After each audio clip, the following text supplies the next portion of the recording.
Drivers, start your engines!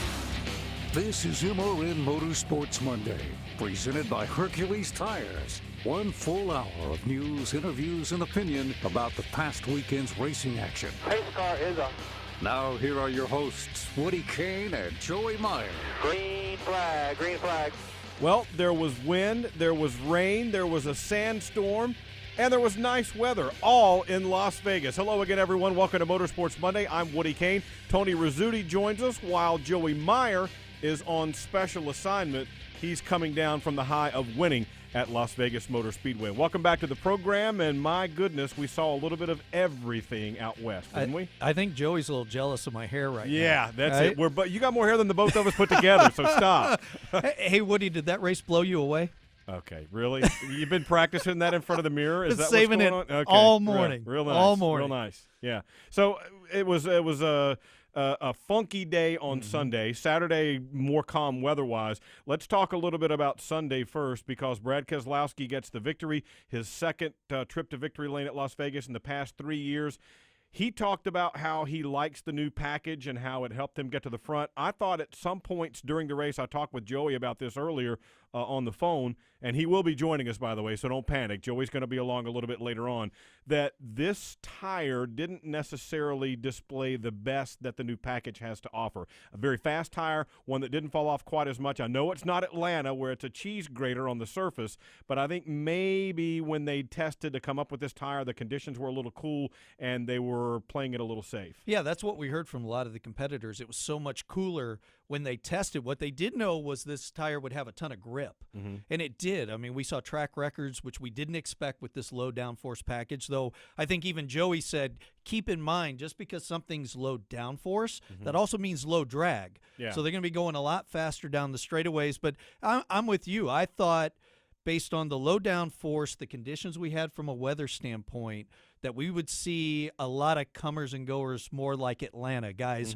hanging on and trying. We didn't see that. Right. We saw guys with a lot of grip, going very fast, not as many lead changes as I thought. So I agree with you. I expected a little bit more out of this package, at least a little more chasing the car, a little more passing.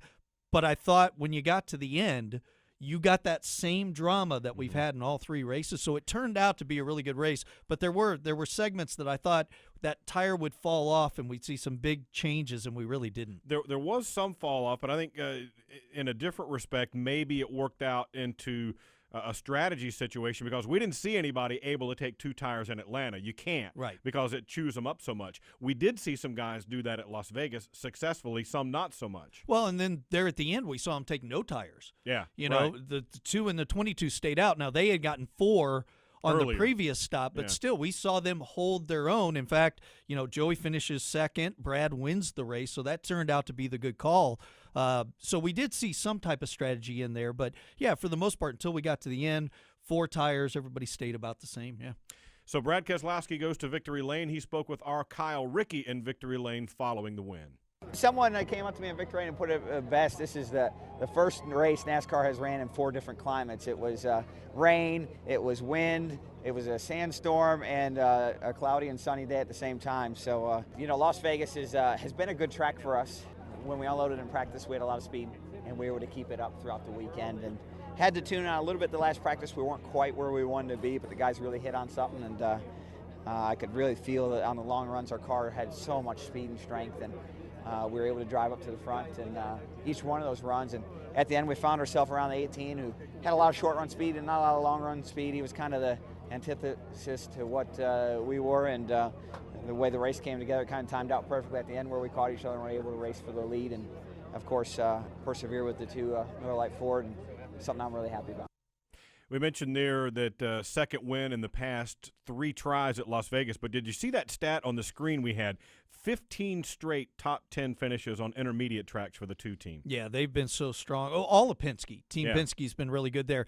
33 races. It had been 33 races since Brad went to victory lane in the Sprint Cup Series. California that blew my last mind. year. Yeah, Auto Club last year. Because they're so strong, like that stat showed, they're so strong each time we get to those intermediate tracks. I just assumed he had won sometime in there, but it's been Joey Logano who's been winning those type of races, not Brad. So it was good to see him go to victory lane. I love the fact that they do the flag. I know he took a lot of flack for that on Twitter, Come on. Twitter's such a cool thing. I mean, you get the good, but you also get the bad.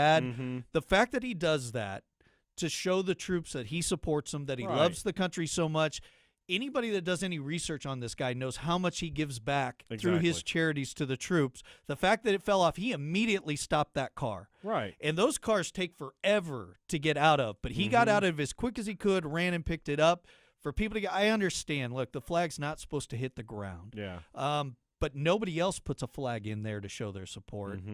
I thought that was a little picky on him. Most guys use the checkers, and you'll see. I mean, Joey and I have talked about this before, and I'm sure you've heard it as well. If you said tomorrow we're going to give every NASCAR fan $1 million, there would be about 10% or so who'd go, well, why isn't it 2? Yeah. I mean, that's true in all walks of life. That's just the way it is. Yeah, it is what it is. And a lot of people, Brad wears people wrong sometimes. He just is. But did you hear him slip in an antithesis there in that quote? Yeah, what How was about that word? Antithesis. Yeah, I think Joey gave him that one. He may have. But he does some cool things. He does that. I loved his victory lane interview. Instead of just reeling off everybody that supports that team, he talked about what went on to the race and how much it meant for him to win that race. And somebody asked him later, how come you just don't read off all your sponsors? He's like, it's on my fire suit.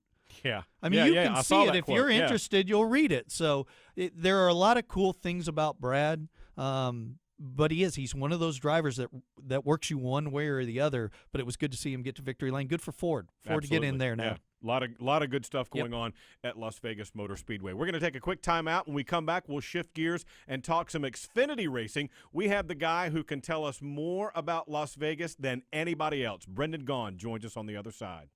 This is MRN Motorsports Monday. In the Outback, we think the best part about racing is the noise, the engine, the pits, and a Kevin Harvick top 10 finish. Especially a Kevin Harvick top 10 finish. That's because if Kevin Happy Harvick, driver of the number 4 Chevrolet, places in the top 10 in today's race, there's free bloomin' onions this Monday. So you'll have a happy bloomin' Monday. Only at Outback Steakhouse. Valid with any purchase. One per table. Participation may vary. Registered trademarks used with permission. It's all over at Martinsville, Virginia. Richard Petty has pulled it off. Throwback Thursday. Classic MRN race broadcasts on MRN.com. Waltrip will win the track race to turn 3. Earnhardt gets him. Hard into the wall goes Waltrip. Hard goes Earnhardt. Everybody else spins either way. Out of the number 4 corner down to the line. Neil Bonnet is going to win. The Northwestern Bank 400. He'll beat Waltrip a 2-car length. What a finish here at North Wilkesboro. Throwback Thursday, Thursdays at 1 Eastern on MRN.com. MRN's Wing Nation on MAV TV. Hi, I'm Donnie Schatz. This is Paul McMahon. Hi, I'm Brian Brown. I'm Steve Post. And this is Kendra Jacobs. Join us every Saturday at 9:30 a.m. Eastern Time for MRN's Wing Nation, presented by Sage Fruit on MAV TV. I'm Kyle Larson. Hi, I'm Sammy Swindell. I'm Kerry Madsen. We talk with sprint car winners, newsmakers, and personalities and give you the latest sprint car news every week. I'm Rico Abreu. This is Wing Nation with Stephen Kendra. MRN's Wing Nation, presented by Sage Fruit. Saturdays at 9:30 on MAV TV. I'm Bubba Wallace, and you're listening to MRN Motorsports Monday with Joey Meier and Woody Cain. Back on the program now, Motorsports Monday, talking about Xfinity Series racing from Las Vegas Motor Speedway. Kyle Busch goes to victory lane there. Daniel Suarez, the new point leader. We'll talk more about him a little bit later on. But joining us on the guest line now, we wanted to have this guy on because nobody knows Las Vegas better than Brendan Gaughan, the driver of the number 62 South Point Hotel and Casino Chevrolet at Richard Childress Racing. Brendan, welcome back to the program. Well, thank you, guys. I appreciate it. And I know Vegas fairly well. I would have to say this. I know my way around here once or twice. Well, now, what was the deal with the weather yesterday? Tell you what, in my whole life, I've only seen maybe that much wind 2 or 3 times. It was huge. That was so impressive. I mean, my backyard, I was here. I did not go out to the track. I did my radio show from here, and during it, I was looking outside, and I was worried that trees were going to fall through the house, man. That was amazing. We get dust storms. I mean, that's kind of – dust storms happen. Yeah. But the amount of wind that you had, then the weird way the dust storms rolled in, the directional changes, talking to guys that were at the track. I mean, the wind changed directions 2 or 3 times during the race. That was crazy, man. It was awesome. Brendan, you had another top 10 finish. I know you've been really pleased how consistent you've been, but I also heard you after the race saying, I really thought we were going to be better than that. I expected us to be better this year coming around. What's been the one thing that's kind of kept you from getting those top 5s and getting closer to victory lane? Well, at Daytona, the goal was to be better than we were last year because we had a lot of top 10s last year, but we just missed some of that brute strength. And we went to Daytona, and, man, we were awesome. We had the brute strength. We just got in the wrong lane at the end of the day, and so we ended up with a 10th place finish. But, man, we were fast, led laps. It was good. Went to Atlanta, and we ran faster than we did last year. We had right front problems, but we were faster. So I was happy. Even though we finished 13th, it was like, okay, we still, we came from 2 laps down. We got ourselves back to 13th. We were okay with that. At Vegas last year, we were, I think, 5th or 6th. Mm-hmm. And so, man, we're like, hey, if everything keeps going that way, we're going to be faster. We should be good. And middle part of the race, early in the race, we were okay. It became such a track position war, and on the last restart, I couldn't clear a couple guys. And just got stuck into a spot, and it just bummed me out. I thought we were going to be a lot better because how good we were in practice, and how we've been better every week. So, bummer to come into Vegas and that be the one week that we weren't as good as the year before. But still top 10, we'll take it. Decent points today, and still good on the stat sheet, and the guys are all at least happy we had a top 10. But definitely wanted to be better than that. Chatting with Brendan Gaughan, who is 6th in the standings right now in the Xfinity Series, finished 10th at Las Vegas on Saturday. So give us an idea about I wanted to pick up on what you said about the restart and getting kind of jammed up there. Anymore, it almost seems like the restarts are the most important thing. I mean, you've got to have overall speed. You got to have a good pit crew. But, man, the restarts seem like that's where it's at now, right? Oh, I've always felt that way, Woody. I've taken restarts seriously since I got beaten 2000 by Johnny Benson and Kenny Schrader on a restart in a Winston West race. And I vowed that I would not let it happen. I love my restarts, man. So many kids don't focus on it. So many teams just kind of go, just survive. I don't think that way. I go, if you're running 6th, you are literally 25, 40 feet away from the leader. You're right there. Here's your chance. So I love restarts, and I think they said Michael Waltrip talked about it on the deal that I was – and Clint Boyer, I was pretty aggressive on restarts there from the start of the race to the end. I like restarts. I love it. It's your chance to get a bunch of laps, and with the way the racing is for the Xfinity Series, that track position is key. If you get in front of somebody, about 75% of the time, you're going to stay there. So, pass them when you can. Pass them when they're sleeping at the wheel, when they're looking at something else. Get by them. And my last restart, it was great. I had a good restart. And then I went to go clear one guy on the outside, and I kind of got squeezed up, and discretion and valor, all that whole battle. And as soon as I did, I lost like 2 more spots. They got by me, and I just sat right behind them the rest of the run. Brendan, one of the keys to your consistency and how successful you've been throughout your career has been your crew chief, Shane Wilson. What's Shane mean to you? And at this stage of your career, can you imagine working with anybody else? I got really lucky. I worked with Brian Berry for a number of years in the years that I didn't have Shane Wilson. And Brian Berry's over at Johnny Davis Motorsports right now, and I love him to death too. I've always had great relationships with my crew chiefs. You have to in this sport. I mean, chemistry is a big deal. Look at Jimmy and Chad, what they've done, and look at how great Jeff Gordon was with Ray Everham. Then how mediocre he was shortly after that, and then how great he got again with Letarte. And crew chief driver relationships always been a big deal, and Shane and I we kind of clicked all those years ago. I was young and he was hungry. He came out of the East Coast and was got some job with some snot-nosed brat on the West Coast, and he started out by saying that we needed to move our race team to the east. And after being there 6 months, he looked at me and said, "Whatever you do, dear God, don't ever move this thing to North Carolina."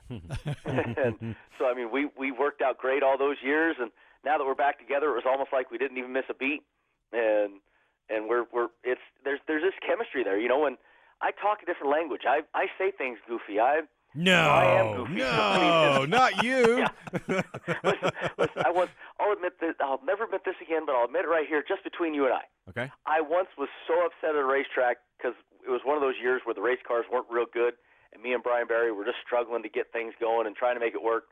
I actually came on the radio once, and I was so mad, and I screamed, I don't know what to do. The sidewalls feel like they're made out of rubber. Wow. And what did he say? They are. They said my tire guy was this kid, Blair Patterson, loved him to death still. Blair threw his tire gauge down, threw his clipboard, looked at Brian Barry and went, I can't fix that. and oh, my gosh. We all looked at I still get made fun of to this day for that one. Like, I will never live that one down. So I know I'm a little off-center, and Shane Wilson knows it, and he knows how to listen to my language and speak it, and we work well together, man. It's that chemistry. It's a lot of fun. That's cool stuff. Yesterday I heard something in the Cup side that made me want to ask you about it. I heard on the TV broadcast they said Kurt Busch and that team decided that coming into this season they wanted to work on how they got off the turns because they felt like that would take advantage of the speed that he typically had in the middle of the corners. That was a goal coming into the season. For you guys, did you have something like that you wanted to try to focus on to make you better this year? No, we got Gil Martin back in charge of the Xfinity teams at Richard Childress Racing. And what we wanted to focus on was getting our teams back in line. Last year, it kind of got out of line a little bit. Things got a little off kilter, and we didn't have that really solid leadership that Gil gives us. So we kind of got some guys were here, some guys were there. Some guys would go fast some weeks, some we wouldn't. And you couldn't get back to center because we didn't have this, kind of weren't coming the same way. Not that any equipment was better than another. We all felt that our idea was better. Mm-hmm. Gil Martin got us all back on the same page. He got the race cars back in line. They all do the same thing now. So that was the main thing for us, was to get us all in the same mindset and the same package and work back as one big, strong team. And that's what we've done. If you look, what were we this week? I ended up 10th with the one run where I got behind, but we were 5, 6, 7, 10. And then the week before, at Daytona, we qualified 1, 3, 5, 7. It's showing that we are the same. So that's a big bonus to start the season. So now we can now stop focusing on getting things back together. Now we can start focusing on what do we got to do to get faster. Well, then when you compare your notes, they mean something now, right? Yeah. It's apples and apples now. Yeah. All right, well, let's take a little trip down a side road here since you mentioned how you like to do that. We're going to come back to Vegas for the truck race later, come back later still for the banquet. Give folks one thing that they must see in Las Vegas and one place that they should eat that maybe is not so well known. Well, first, I always got to talk about the South Point. About food. Yeah. What a setup. Well, that's not what I intended, but I knew he was going to do it to me. Okay. Honestly, one of the coolest things in town, and maybe it's just me because of my history here, but the Neon Graveyard is really cool. I took my grandfather there before he passed away, and it was really, really neat to see my grandfather, who had dementia at the time, so, didn't always – things aren't always clicking for dementia people. No, I know. Mine had the same, yeah. Yeah, so we took him to the Neon Graveyard, and he saw all his old signs from the 60s and the 70s and some from the 50s, and you could see that it sparked interest. He knew that was something that was his. So that was very special, but the graveyard is awesome. All the famous old Las Vegas signs, it's classic. Well, why do they have that? Why isn't that stuff just disposed of? It's not really like a museum. How did that get started? It really was just disposed of, and it was disposed of at one lot. And then finally one day, all the movies always made jokes like it was there. Mm-hmm. And finally somebody was smart enough in the county to say, this might work. Yeah. and so they started moving things around, and they grabbed a lot, and they put up the Neon Graveyard. I think they call it the Boneyard now, actually, and it's really cool. It's vintage Vegas. Yeah. You're gonna see Sal. You're gonna see Sassy Sally. You're gonna see the Lady Luck slipper. They're all there. You'll see a bunch of my grandfather's old stuff, some of my father's old stuff. Just classic Vegas. It's very vintage Vegas. Really cool. And then on the same vein, if you're looking for vintage Vegas, there's the restaurant I think we've talked about it before, Woody, is Capo's, is one of my favorite Italian places in town. Yeah. Really, really cool place. But I also always have to tell people, and some of the guys, Mr. Robinson, one of the Roush Racing engine guys who his son was on my team years ago, he remembered I talked about the Omelet House a couple of years ago on I think with you. Yeah. And he went to the omelet house for breakfast the day of the race and said, "Holy cow, you were right. It's it's one of those good old school breakfast houses. They do lunch, but it's a really cool place just in the middle of a neighborhood." Yeah. So I'm an omelet house and Capos guy. It's hard to get me away from my favorites, man. I'm a homebody. There you go. So, Brendan, I have to ask you, how many people showed up at the South Point this weekend and said they had the hookup from Brandon Gaughan? Oh, more than one. Don't you worry. A good story about that one. I had a phone call at 1 in the morning on Wednesday night from a guy that said that Brandon had him a room for free. And so the front desk, they don't know what to do sometimes. Yeah. So they called me. They told me the name, and I went through my phone, and because hey, maybe I forgot. Yeah. I'm capable of forgetting. I found no name, never heard of him. They said put him on the. They said they'll handle it. I said no, put him on the phone. Got the guy on the phone. I said, hey, who's this? Who are you with? And he started saying who he was with and what he does. And I said yeah. I said this is Brandon Gaughan. Never heard of you. He's like, oh, well, yeah, sorry, Clint. I love. Yeah, okay, bye now. If you're gonna name drop, at least get the name right. Right. Oh, no, that's the famous. It's kind of your dad. cover story. It's been Mickey Gaughan and Frank Tootie since the 1970s, man. That was anybody that come in and said they were personal friends with Mickey Gaughan and Frank Tootie. You knew to make sure to take really good care of them. That's fantastic. Hey, before we let you go, Brendan, look ahead for us to Phoenix. What can we expect out there? Phoenix, another great racetrack right now. Asphalt doesn't wear out tires quite yet. Still got that nice newness. But that back dog leg, dude, it makes that racetrack so exciting to watch. The guys coming off of turn 2 and diving down to the apron and ended up 7 wide on restarts because of it. It's really cool. And that NASCAR goes west deal, man. It's part of the West Coast swing. I actually like racing at Phoenix in California almost better than Vegas because it has less distractions and it's still my coast. Sure. Yeah, nobody's going to call you at 1 o'clock in the morning in Phoenix looking for a hotel room, no, most likely. Does that have sort of speaking of Phoenix and how that back dog leg is, almost like it looks visually almost like an old Nazareth feel? I remember the old triangle, and but you couldn't shortcut it like that. This thing, you can shortcut. I don't know if they did it by accident. I need to ask Sperber that one day. Was it an accident or was it intentional? How did they end up doing that? Because it's made for probably the most unique track since the old Nazareth. That was definitely a unique, difficult place. And Phoenix has jumped into that very unique, difficult category just because of the dog leg change, nothing else. Wow, it's wild to see once they did that reconfiguration and they swung down and people diving on way below way more than 2 tires on the apron. All 4 down there, thump, and then jump back up on the track. It's crazy. I'm still not even sure you get a big advantage there. Yeah? When you go down there, sometimes it looks like it is, but I think it's just a faster car trying to find another way. But maybe it's basically, and I agree with you. It's not that it's so much faster, I think, but the problem is everybody is. You end up sitting there trying to go 2, maybe 3 wide through that kink, and there ain't space for it on those restarts. Yeah. People get bad runs off of 2 because that's such a difficult corner to get off of. Well, so there's people losing momentum, gaining momentum, and the only place you got is this 40-acre field on your left. So you hit it. You get down there, and next thing you know, you look up, and your spotter says, I literally have had Stevie Reeves just go, dude, I don't know how many, just go low in the corner.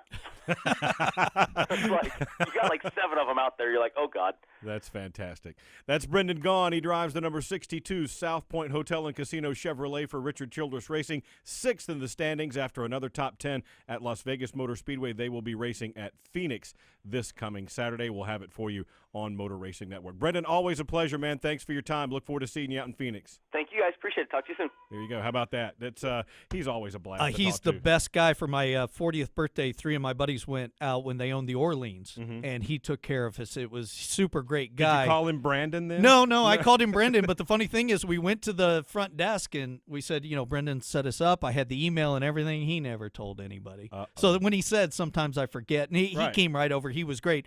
Quick funny story, though, weather-wise at Vegas. It made me think of it yesterday.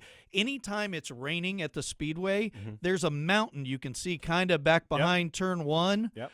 There's a snow ski resort up there. Oh, yeah? One year when I was working with Kevin Harvick on the Cup side, I didn't have to be there for what was then the Busch Series. I decided to go skiing. Well, they ended up in a red flag rain delay for 3 or 4 hours at the racetrack. I was in the greatest snowstorm on that mountain you've ever had. I mean, talk about fresh powder. Yeah. I skied so long that we were supposed to go to this really cool private event.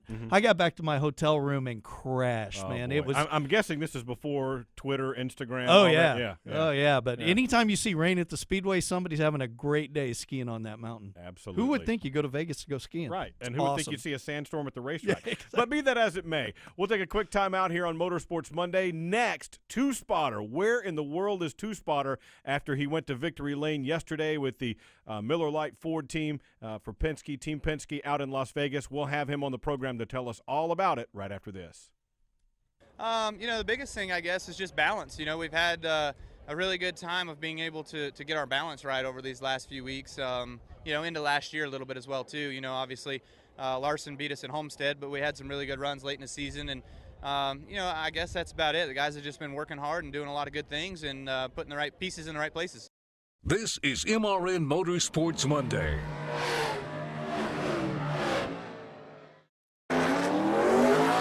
The Toyota Racing Team wants to take a quick moment to congratulate Kyle Busch on his 2015 NASCAR Sprint Cup Series championship that he won in the Camry. Don't worry, this will be as fast as Kyle in his Camry. How fast is Kyle? So fast he's won a ton of races across all NASCAR series.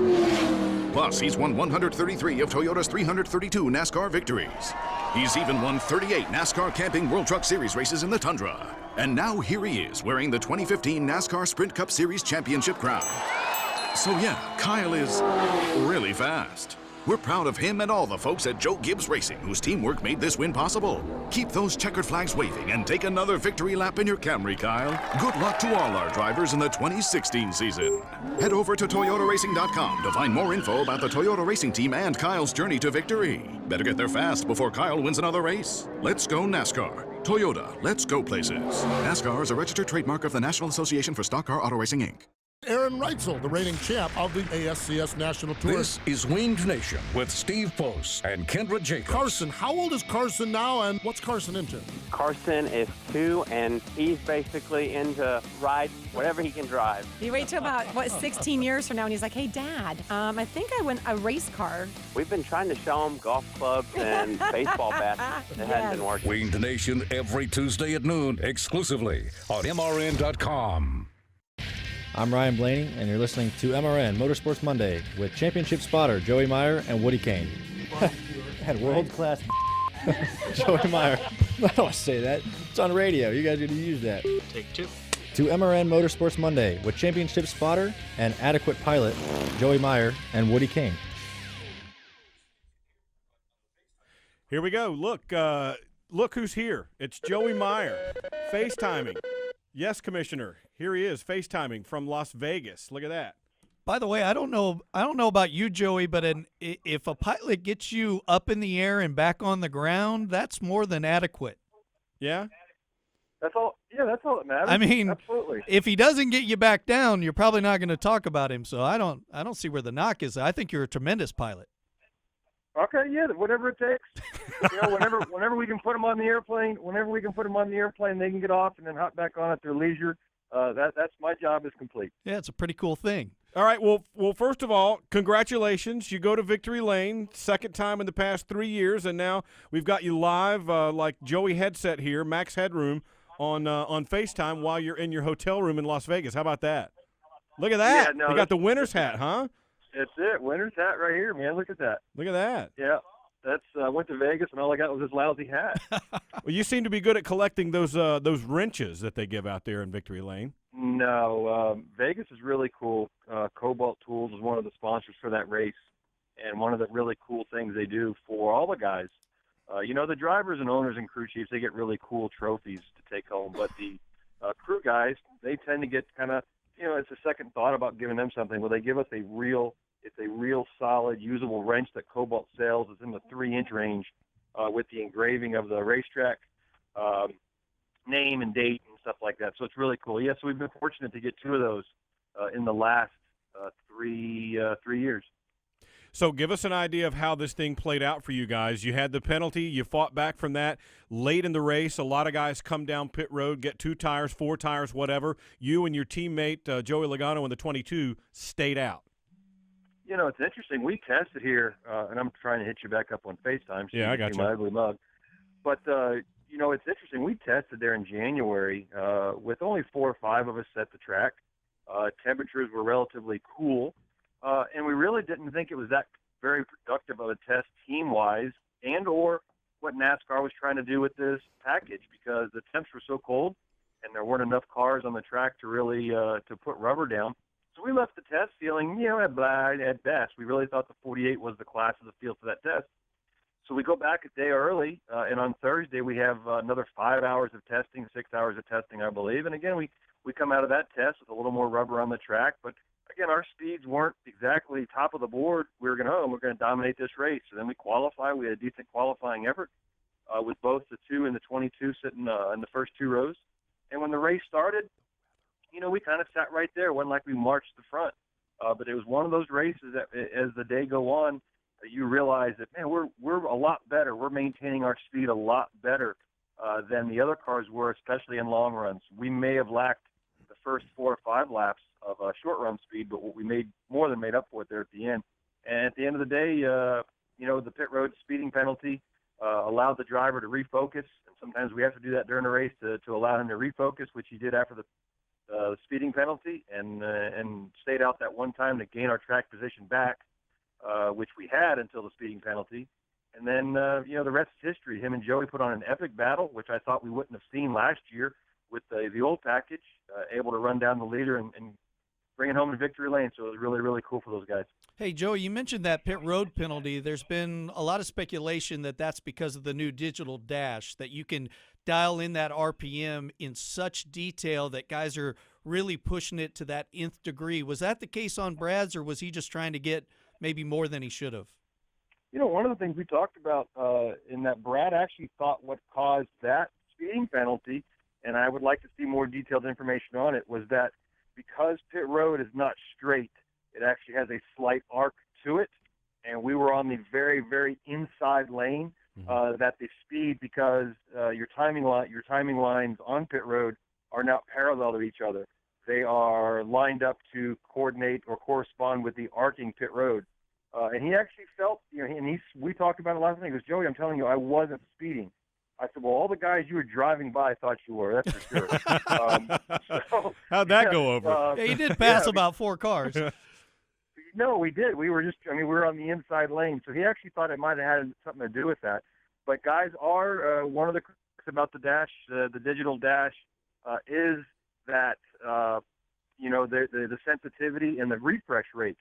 Tony's a computer guy. He'll tell you about refresh rates. They feel like it's a little bit slow, and you can actually jump the number. Yeah, I heard some people talking about that even at Daytona as well. Yeah, it's going to be a work in progress with these, but I think long-term, the amount of the information that the driver will have at his disposal, which will help him make smarter decisions in the car, we keep saying we want to give a lot more back to the drivers. Well, if they have the ability to we've given them the track bar adjustment, right? And if they can know some different things as far as lap times without always having them barked in their ear that they can look at so that they can change their line themselves, I think it's going to help. I think what it's going to do for the digital and the television package in the future for the fan is going to be outstanding. But right now, like, it's a toy. And if you give engineers and crew chief toys, they're going to find new ways to play with it. And I just don't think anybody's found that perfect spot yet. Yeah. Hey, Joey, I did want to ask you as well, speaking of pit road, about when Brad comes down, he's underneath the 48 and gets almost completely sideways. What was going on then? Well, I thought for sure we were going to wreck. I actually believed, we pitted at the last second, and the spotters try to tell each other who's pitting in front of us. And there was a smaller group in front of us pitting, and Jimmy was pitting, and he was being careful not to hit anybody. And Brad just carried a little excess speed down around the corner. It looked really cool. I thought the result was excellent. We were able to pass a car getting to pit road, which worked out well because we would have had to go around the 48. We were pitted in front of him, so being in front of the 48 actually made that stop a little more efficient. I don't think it's the way he planned on doing it, but it was cool to watch, and the result was really cool as well. Hey, Joey, I joked with Woody before the show. I asked him if he was blown away by that race, and what I meant was the weather. You were up on top. You probably had some of the worst conditions up there. How bad was the wind from a spotter standpoint? you know, as a whole race, it wasn't the worst race that we've ever dealt with. There were times that with the sand, I've never dealt with that much sand blowing around and just, you know, in your, I'd like to say in my hair, but everybody knows I'm limited on that. But it was just right everywhere, there with the you. amount of sand. Yeah, the amount of sand that we were dealing with. The good thing, we've had windier days that affected us more from a spotter standpoint that would blow in our faces. Now, that would blow from the back stretch to the front stretch. It would just be in our face all day long. The advantage we had yesterday was the wind was from our right to our left, so it really wasn't blowing in our face. And it actually started coming from behind us from turns 1 over to turn 3 towards the end of the race. The difference in weather was a unique perspective, and I heard Brad say it on his interview. We had the whole gamut. We run temperatures and 20, 30-degree temperature swings and wind and rain and sand. And it was very unique, to say the least. I think this will be one of those races that we do look back on with the pictures that were taken. I mean, the Air Force Base, which is right across behind the racetrack, it disappeared simply because of the sand. So it was very unique. All the drivers had to deal with it. But I think the thing that saved us, for the most part, from being really more, I don't want to say catastrophic, but more unique, was the gusty conditions didn't exist. It was a very solid state wind, 25 miles an hour like the whole day. So it wasn't, it was big, but I've been in worse for longer periods, I guess. Yeah. Was the wind direction and when the gusts would come, was that something that Brad wanted to know about? Did you keep him abreast of what the wind was doing, especially early on? Yeah, 100% true. Before the race even started, we talked about it relative to how it was in practice. And then he wanted to know if it was gusting and or if it had changed direction. Because a lot of things that these cars are so sensitive, is even with the new low down force package, you're still very aero sensitive. And when you feel something in your car, you want to make sure it's not something with the car instead of just the wind direction change. And these guys can feel that. We talk a lot about flying and a 20, 30 mile an hour not difference, but you don't look at it that way as far as from a headwind, tailwind. It doubles. So if you have a 20 knot wind going in your face in the turn 1, it means you have a 20 knot tailwind going down in turn 3, and that's a 40 knot difference. So it doubles the difference. And so if that changes or the direction changes, the driver is really very wanting to know that in case it affects the way his car handles. It's not just the car, it's actually just the wind. Hey, Joey, I wanted to give you a chance to hear what Paul Wolf said. I'm sure you've talked to him plenty after the race, but the comment specifically that he made about the way things went from victory lane. So check this out, and then we'll hear what you think on the other side. We've got that win early, which obviously we're locked in for the chase, so that'll give us opportunity to branch out a little bit and continue to learn this new package. Obviously, we've been strong with it. We ran really strong with it last year, and with the run today, we know we're close, but we're going to have to continue to learn it more and be where we need to be when the chase comes around. That's going to be my next question for you is, how important is it to get a win early, and does this allow you guys to kind of experiment, I guess? Yeah, absolutely, because if you don't have a win, obviously you're trying to manage your points, and if you have to get in that way, there's a lot more risk we can take now. We're going to continue to try new things, try to make our race cars better, and along the way, I'm sure we'll take some different strategies and things during the race, because now it's all about wins for us. There you go, Paul Wolf, the crew chief for Brad Keselowski on the Miller Lite Ford in Victory Lane at Las Vegas. So, Joey, you guys did this similarly, not the same race, but early win last year to get you into the chase. That gives you an opportunity to try some different things. You've got a whole new package this year. What do you expect going forward now? One of the things that's interesting about our 33 race winless streak was we were always talked about, was I relieved? And Paul and I talked about it. There wasn't a relief factor because we've been competing at a very high level. Led 310 laps of 3:14 at Texas. Had a chance to win Homestead, had a chance to win Loudon, had a chance to win Martinsville. There were plenty of races that we competed at a high level after winning the race earlier in the year. This definitely takes pressure off as the year goes on. The pressure doesn't build in the first portion of this season because we expect to win a race. Now, if you start moving along this year and you don't, then you start putting this pressure on yourself, and that's what this one win does. It alleviates that pressure because I'm not in the studio, but if the chase started now, here he goes. There he goes. But if it started now, of course, we are assuming there's not more than 16 winners, and if there were, then we're still in the top 16 in points. We're essentially locked in the chase. So it removes that pressure buildup. That's not there yet. In other words, guys don't start Daytona worrying about the chase. They're worrying about winning the first, several races in the season. But that does allow you to be a little more free and take a few more opportunities during the practice and test sessions to work on some things. The good thing about Team Penske is that him and Joey run very, very similar setups. The crew chief still may make different adjustments with Todd Gordon and Jeremy Bullins on Ryan Blaney's car and, of course, Paul. But we start out as a very big unified group. People look at me like I'm nuts when I say that the car we won with yesterday, later in the year, will be driven by Joey over in the 22 car. And that's the way the evolution of that team is. So it allows you to be more relaxed in your decision-making and take a few more chances. We might start out practice in race trim, whereas normally we might be worried more about qualifying trim and things of that nature. But as a whole, we want to keep winning races, and you don't want to have to try to find speed in them last 10 races. You want to have it early on.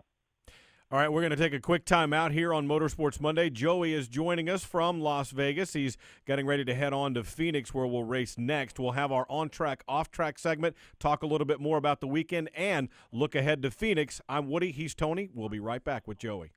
This is MRN Motorsports Monday. In the Outback, we think the best part about racing is the noise, the engine, the pits, and a Kevin Harvick top 10 finish. Especially a Kevin Harvick top 10 finish.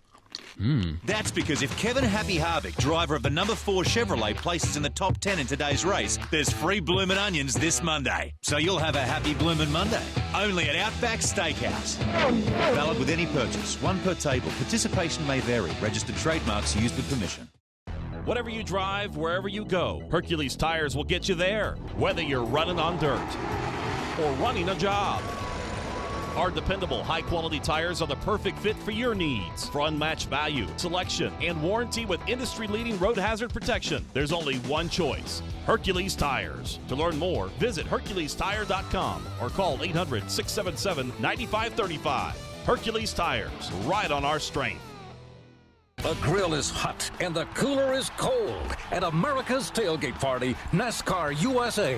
Join us each weekend as your host and head chef Rob Tanner serves up the hottest hits and country music, and Steve Post drops by with NASCAR news straight from the sport's top garages and shops. We have 2 hours of country music at the speed of sound, getting you ready for NASCAR racing. Rev up your weekend at America's Tailgate Party, NASCAR USA. I'm Landon Castle, and you're listening to MRN Motorsports Monday with Joey Meier, and Woody Cain. Yes. And you're listening to MRN Motorsports Monday with Joey Meier and Woodward Cain. Those guys, is this a country? This is a country band, isn't it? Woody's Roundup. Come on and gather. For some reason, I don't hear I didn't hear Paul. There you go. Here's Joey from Las Vegas. Look at that. Waving from his hotel room there in Las Vegas after the big victory. Yeah, I got to talk to Landon Castle about that, and then Daryl busts me on the Woody's Roundup. That music's right in your wheelhouse, though. But see that the beauty of technology. Really there. There's Joey from Vegas live in his hotel room here with the winner's hat on the way. So, Joey, we've got a lot more to talk about, but first let's get into some of this on-track, off-track stuff from over the weekend. Tell us, and for folks who are just joining us for the first time, on-track, off-track is some things that we feel are going right in the world of auto racing and specifically NASCAR, and some things that maybe aren't going quite so well. Joey, what do you have for on-track? Well, first of all, we have this segment because we're true professionals and we know exactly how to fix every solution in our industry. Is that right? Yep, exactly. Yeah, that's about right. Yep. That's pretty much it. I mean, anybody that's not watching this show needs to watch this show to learn exactly what's going on. But one of the things that we've done a really good job with out in Las Vegas, remembering it's the city of sin. What goes on in Vegas stays in Vegas, and whatever else you want to say. There's shows and movies and theaters and dinners, and heck, there was a UFC fight this weekend and a bull riding contest at South Point. Wow. But we still had a very good crowd at Las Vegas Motor Speedway. Yeah. SMI does a very good job of promoting the race. We go out there once a year, and then at the end of the year, we have our end-of-year banquets. But I believe for what goes on in Vegas, to be able to draw the crowd, again, it's not stuffed to capacity. I understand we're not having people standing room only at 120,000 people. But the simple fact that when you're in Las Vegas, right away the first thing that comes to mind isn't NASCAR and auto racing, but we have the ability to bring a good crowd, a very competitive crowd. We put on a very good race for those guys on Saturday and Sunday. Very impressed that Las Vegas Speedway and the crowd out there continues to be very strong. Yeah. You know, with a lot of competition. For all our races. A lot of competition for things to do. You know what's interesting to that, because it's not this way in stick and ball sports, but if you were to take the people, the open seats, and take the people from the infield or the people parked on the backstretch with their motorhomes and put them in a seat, every race would be sold out. It looks that way. That's the part people miss. There's more people there than just in the grandstands. Right. There is no infield in basketball or football. Yeah. No. Tony, what do you got for on track? For my on track, it's the parity among the manufacturers. We've had 3 races, and we've had 3 different manufacturers go to victory lane. We had Toyota go to victory lane with Denny Hamlin in the Daytona 500. Then we had a Chevrolet at Atlanta. Now we have a Ford going at Las Vegas. I think that's good for the sport. You know, we've been tweaking these cars a little bit. Ford had a new nose. You still have some of that politics going on between the different manufacturers, but to come out of the gate and have each one of them get a win, I think speaks well for the sport. Pretty strong for sure. My on track is about a particular driver, and it's Daniel Suarez, who is, by the way, the new point leader in the Xfinity Series after finishing, giving Kyle Busch a run for his money on Saturday at Las Vegas Motor Speedway. How about this number? In the last 10 or the last 9 Xfinity Series races, Daniel Suarez has finished top 10, and 12 of the last 15 races he's finished in the top 10. He's steady, he's fast, he's not making mistakes, he's finishing off these races. I think he's just a hop, skip, and a jump away from a trip to victory lane, and as we mentioned, he is the point leader in the Xfinity Series by 3 over Elliott Sadler. It's a fantastic story. Yeah, he's doing really well. If he were to win the championship, that has a global reach. That's great for the sport. Absolutely. All right, Joey, what's not going quite so well? Let's go off track a little bit. Well, the one thing we talk about a lot, and we just talked about the great crowds in Las Vegas, but the TV ratings and ratings overall in racing get so harped upon that it's almost like it's the only time we have a solid number. Oh, the TV ratings are down. Well, it's the only sport we even talk about ratings other than the Super Bowl. So we talk about our ratings every week at NASCAR, and it tends to get overused. But one of the things that we don't see that NASCAR has to deal with is nature. We are one of the few sports that every week, somehow or another, we are dealing with. We started out the first 2 races of the year with perfect, to quote you, Woody, Chamber of Commerce weather. Well, Las Vegas was anything but Chamber of Commerce. It was like a natural disaster in itself. It was like a movie. A scene with all the different chaos and rain and wind and sand. And NASCAR has to deal with it week in and week out. And it's amazing how we travel around the country. And if there's a drought in your town, be aware, because when we get there, it's going to rain. It's going to rain a lot. And if it hasn't been windy, it's going to be windy in the sand. And people seem to overlook that when we look at ratings of TVs, how much stuff that NASCAR has to deal with. And really, it's out of our hands. Nobody's controlling this. It's not like we choose to go into an environment that we expect the weather to be bad, but we deal with it. We deal with it well. Yeah, it was windy. Yeah, there was sand yesterday, but overall, we were able to put on a great race, and I think that's what's the bigger picture sometimes is lost in how much we deal with and have to push through the elements like we do. And I've never understood why a fan at home cares anything about the ratings, right? The sport should care. The network who's broadcasting it and their sponsors should care, but why do I care if I'm at home? Because some people want to go, see, this tells you that they're not doing it like I think they should, silly. and that's why. It doesn't affect your enjoyment of the event. No, it doesn't. You're right. All right. Hey, speaking of that, Joey, here's what Ryan Blaney had to say. Finished 6th yesterday at Las Vegas Motor Speedway about the crazy weather conditions you were talking about. Best finish for you here this afternoon. Bring us through your day, and how difficult was the wind out there? Oh, it was hectic for sure. If it had a big gust and hit you, you'd be having your hands full through 3 and 4, and you know, sometimes it would help you through 1 and 2, but 3 and 4 it would hurt you. So that was tough to judge. You know, spotters, they were a big part of letting us know if wind changed up or if it was gusty. If it was steady, it'd be okay, but it was just kind of inconsistent. But just a really fun day. So. How big is this for you and your team? Not obviously the best start of the 2016 season until today. Yeah, well, Atlanta last week was tough for us, and getting in that accident late at the Atlanta race was rough. But hopefully this is good momentum for us going into the following months here. So I think our team's working very well together. They're doing a great job, and it was a lot of fun today for sure. There you go, Joey. That kid really has some talent, and we talked about it from a Twitter question in one of our earlier shows, asking if he's going to be able to maintain what he's doing right now. I think he's got all the chance in the world to do just that. I know it's the off portion of our on track, off track, but to segue a little bit in a different. How impressive was it to watch Blaney and Chase Elliott just battle all day long up until Chase got in that little event skirmish when Matt lost it there at the end. But those two, they raced their guts out all day long and were within one or two positions of each other all night. Really cool. All right, Tony, what about you and off track? I think the races are too long. I just do. You're preaching to the choir. The Daytona 500 went 3 hours and 10 minutes. That's a premier event. It should go 500 miles. It should go as long as it needs to go, right? It has it's our version. Actually, it's the Super Bowl's version of the Daytona 500, right? It's a big thing. But for Atlanta to go 3:15, that's way too long for that race. Yesterday's race went 2:53. I felt like somewhere between 2 hours and 15 minutes and 2 hours and a half, 2.5 hours is about the right time. I've proposed many times, instead of doing 500 miles, you do a 500K. Yeah. Instead of doing 400 miles, you do a 400K. Nobody will know the difference. Right, you call it that. It'll still have that classic thing, but to get it down, a great example, I had 2 young children over at the house. They were into the race. They thought the cars were cool. They're 5 and 6 years old. They got bored, but that's understandable. What is it, right? like Tony's race watching Yeah, it was. party? Yeah, it was. I'm I'm trying to get the young kids. Okay. That's the whole thing. You got to get kids involved.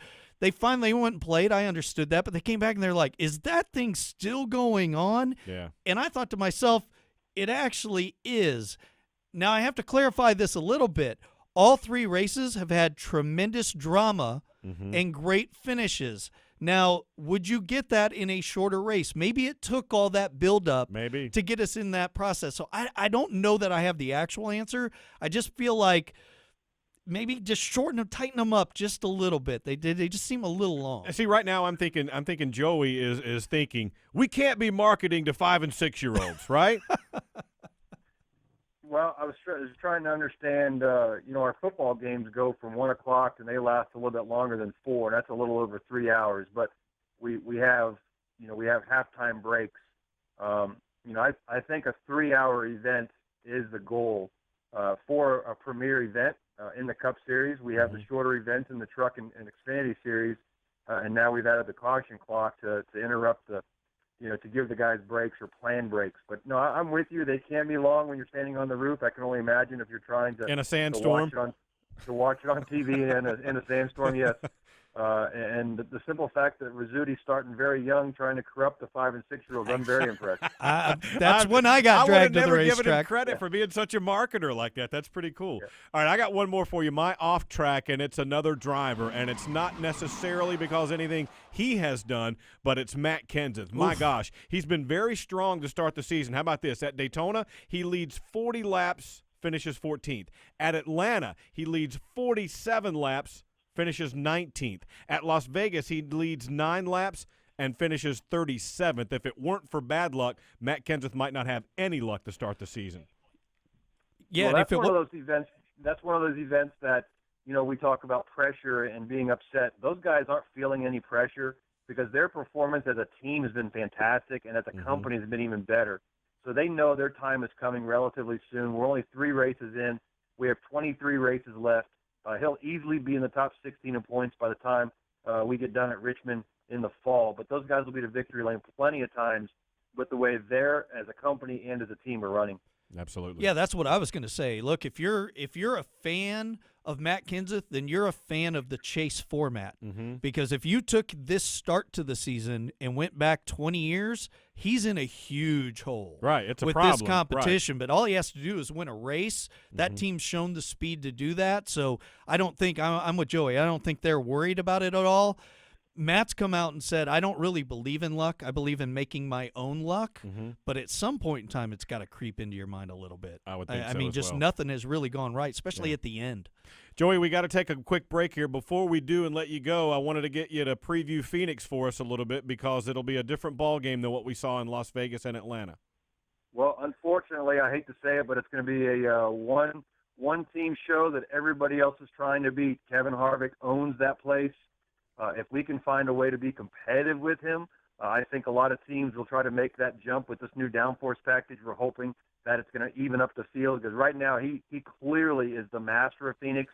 He drives it unlike any other team, any other driver does. He's a master of the place, and we're going to go out there with the intent of trying to learn and try to beat Kevin Harvick. And if he finishes 5th and we finish 4th, I'm going to say it's going to be a successful weekend. But obviously we want to get back to victory lane. It is a very unique, our fastest short track that we go to, and that presents some problems because it's a huge aero track, but also a very big mechanical grip track. A lot of brakes, a lot of speed. I love Phoenix. I'm hearing rumors about a possible redesign here in the next couple of years. So we're looking forward to that as well as new grandstands and things. They're really starting to pour money into that facility. But the racetrack itself, which was recently redone, puts on an amazing event. Again, it's our fastest short track that we go to, which causes a lot of side-by-side activity and a lot of big wrecks and things of that nature. Really cool. All right, Joey, we look forward to seeing you out west. Congratulations on the big win, and we will catch up with you at Phoenix. Thanks for coming on with us, man.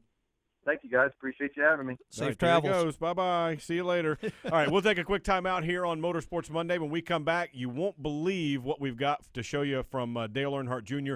and look ahead a little bit more to Phoenix. This is MRN Motorsports Monday. Be the winner of your next family dinner. Choose Creekstone Farms Premium Black Angus Beef, proud sponsor of MRN. Act fast, because while supplies last, you can get 2 delicious beef brisket flats for just $79.99. That's a savings of almost $30. Plus, receive free shipping with your online order of $100 or more. No coupon code required. Get first place taste with our superior quality beef and pork products, all raised and grazed in the USA. Visit us today at creekstonefarms.com. In the Outback, we think the best part about racing is the noise, the engine, the pits, and a Kevin Harvick top 10 finish. Especially a Kevin Harvick top 10 finish. That's because if Kevin Happy Harvick, driver of the number 4 Chevrolet, places in the top 10 in today's race, there's free bloomin' onions this Monday. So you'll have a happy bloomin' Monday. Only at Outback Steakhouse. Valid with any purchase. 1 per table. Participation may vary. Registered trademarks used with permission. NASCAR K&N Pro Series East opened up, and it was Todd Gilliland picking up the race win. This is NASCAR Coast to Coast. How do you keep it all in perspective? You're a 15-year-old. You got to be able to enjoy things at the age of 15 other than racing. Yes, my mom makes sure that I keep my grades up. It makes it a lot less stressful to miss school because you can just do it online and then hand it in next day at school. Teachers still don't like me very much because I still have to miss quite a bit of school. They understand it, and they've got my back. NASCAR Coast to Coast every Wednesday at noon at MRN.com. I'm Matt DiBenedetto, and you're listening to MRN Motorsports Monday with Joey Meier and Woody Cain. I wonder if Woody uses shampoo. Well, actually, we've covered this. I don't use shampoo. I just use a chamois and regular soap. You know, you can clean it off. It's just get the shine down. That's all we're looking for there. These drivers have nothing better to do than pick on you and Joey. They were egged on a little bit. They gave us a lot of grief intentionally, yeah. All right, we wanted to show you this Dale Earnhardt Jr. clip here from over the weekend. He had garage stall number 13 at the track, and it was right beside the bathroom. Oh, nice. The public restroom was right there. How about that? Very nice.